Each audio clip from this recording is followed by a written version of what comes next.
बूंदा बहु मंदिर ट्रस्ट पर करीब 2.5 करोड़ रुपए के घोटाले के आरोप लगे हैं। मंदिर के आचार्य ने एसडीएम से शिकायत की। एसडीएम कोर्ट ने जांच की तो 70 लाख रुपए गबन के सबूत मिले हैं। अब मामले की सुनवाई जिला सत्र न्यायाधीश द्वारा की जाएगी। शनिवार को आचार्य चंद्र गोपाल पौराणिक ने प्रेस वार्ता में बताया कि मंदिर की ट्रस्ट में पिता पुत्र नियम विरुद्ध पदाधिकारी के रूप में शामिल रही।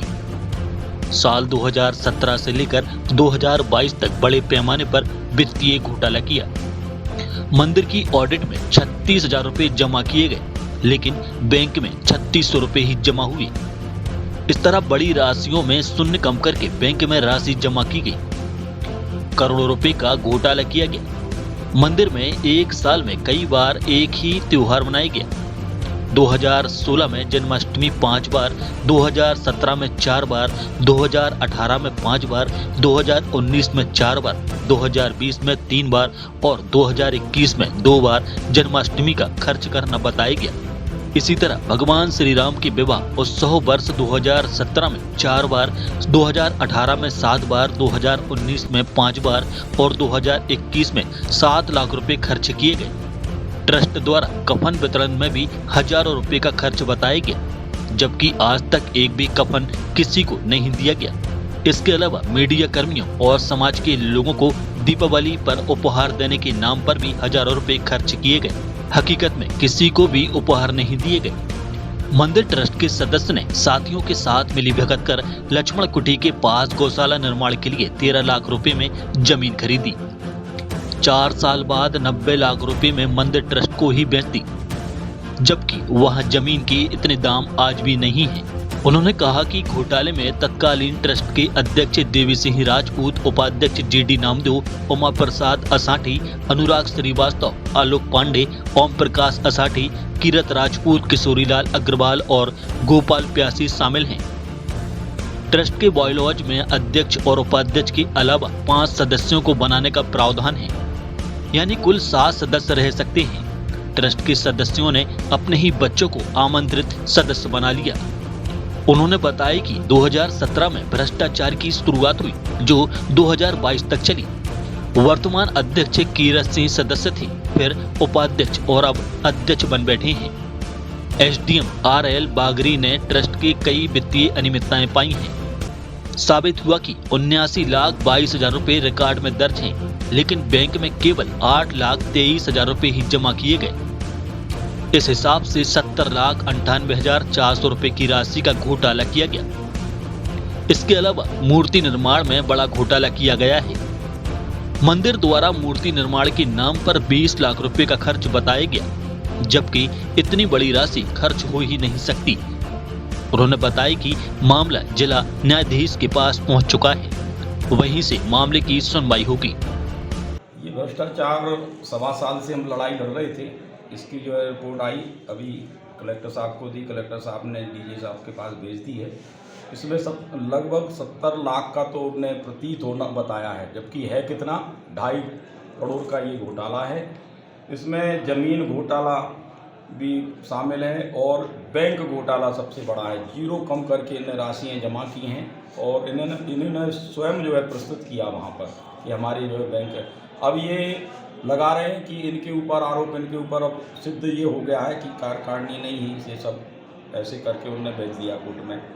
तो इसमें और भी जैसे उत्सव घोटाला, उपहार घोटाला, ऐसे भी बहुत से आए हैं कि एक ही जन्माष्टमी एक बार होती है, इन्होंने जो है कई बार उसके पैसे निकाले साल में।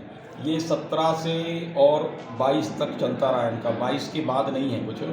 तो ये अध्यक्ष जो 3 अध्यक्ष बदले गए इसमें, तो तीनों अध्यक्ष के ऊपर जो है ये सब आरोप आना चाहिए। एक जो वर्तमान में अध्यक्ष, अगर इन्हीं को अगर पूछते हैं, अगर बुला करके, जो 9 साल से हैं, पहले सदस्य थे जब घोटाला हुआ, और जब घोटाला माने उजागर हुआ जब ये उपाध्यक्ष थे, और जब अभी घोटाला छिपा रहे हैं ये अध्यक्ष हैं।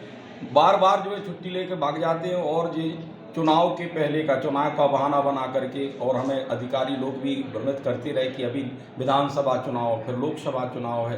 अब भी ये, फिर हम हाई कोर्ट गए थे, हाई कोर्ट ने निर्देश किया था कलेक्टर साहब को तो कलेक्टर साहब ने पुनः नोटिफिकेशन नहीं दिया था, उनके पास इन्हें कह दिया नोटिफिकेशन नहीं है। फिर कलेक्टर साहब ने पूरे मध्य प्रदेश में हवाई कार्रवाई पर नोटिफिकेशन दिए गए पूरे कलेक्टरों को, हाईकोर्ट ने आदेश दिया। जब अब नोटिफिकेशन अभी हमारी जो भेजी थी उनने उसमें नोटिफिकेशन नहीं लगाया था, तो फिर हमने उनसे कहा कि भाई इसमें नोटिफिकेशन लगाइए आप, फिर अपनी ये भेजिए, नहीं तो ये लोग पूरे षड्यंत्रबाज हैं, ये पूरा कर सकते हैं। वहाँ कह देते कि नोटिफिकेशन नहीं है, फिर माने हमारा केस पूरा जीरो से हम फिर शुरू करते। तो ये हम चाहे थे आप लोगों के माध्यम से, आप लोगों ने को बुलाने का हमारा यही उद्देश्य था कि आप लोग इसको, अब हमारी लड़ाई तो इतनी है और हमारा किसी से द्वेष नहीं है, हमारी किसी से लड़ाई नहीं है। बारंबार हम आप लोगों से रामनवमी मनाई, कोई भी उत्सव है जिसके दस्तावेज प्रमाणित हैं, कई बार उन्होंने मना लिए। ब्लड बैंक घोटाला किया, जमीन घोटाला किया। जमीन घोटाला को देख करके आप कागज जब देखेंगे कि 4 ही साल में इन लोगों ने 6 गुने में वो ज़मीन बेच दी। और ट्रस्टी हैं अभी वर्तमान में, ये ट्रस्टी हैं, इनके पिता जो है सचिन असाटी, पिता पीताम्बर असाटी, क्योंकि सचिन 2 है इसलिए हम ले रहे नाम, वो विशेष आमंत्रित बने हुए हैं। इसलिए आप लोग जो है इसको, कलेक्टर साहब से हमारा एक ही निवेदन है बारंबार कि इसमें रिसीवर नियुक्त किया जाए, नहीं तो घोटाले तो और भी होते जा रहे हैं और अनावश्यक लोगों को, जिनकी समाज में कोई वो नहीं है, अपने मन से ये सदस्य बनाते जा रहे हैं। किया हुआ ट्रस्ट है और माननीय न्यायालय ने इसके बायलॉज बनाए थे कि इसका ट्रस्टियों का गठन कैसे होगा, सदस्य कौन होगा, कौन नहीं होगा। तो इसमें ये देखा गया कि आमंत्रित सदस्य का कोई प्रावधान नहीं है, परंतु फायदा उठाने के आशय से आमंत्रित सदस्य नियुक्त किए गए। दूसरा, शासकीय पद पर ऐसा कोई व्यक्ति सदस्य नहीं होगा जो शासकीय पद पर होगा। 2009-10 में देवी सिंह राजपूत सदस्य बने, उस समय शासकीय लोक अभियोजक दमोह न्यायालय में पद पर थे, जो कि शासकीय पद था जिसका वेतन मध्य प्रदेश शासन के द्वारा दिया जाता है। तो ये तथ्य भी छुपाया गया है। और प्रथम दृष्टया एक रजिस्ट्रार महोदय ने माना है कि 70 लाख का घोटाला होना प्रतीत होता है, जबकि ये लगभग 2.5 के आसपास है। इस पे हमारा निवेदन करने जा रहे हैं हम लोग न्यायालय से कि रिसीवर तुरंत नियुक्त किया जाए, जिससे कि भविष्य में और भी घोटाला ना हो सके और पूरी कमेटी भंग करते हुए नए रूप से सदस्य बनाए जाए।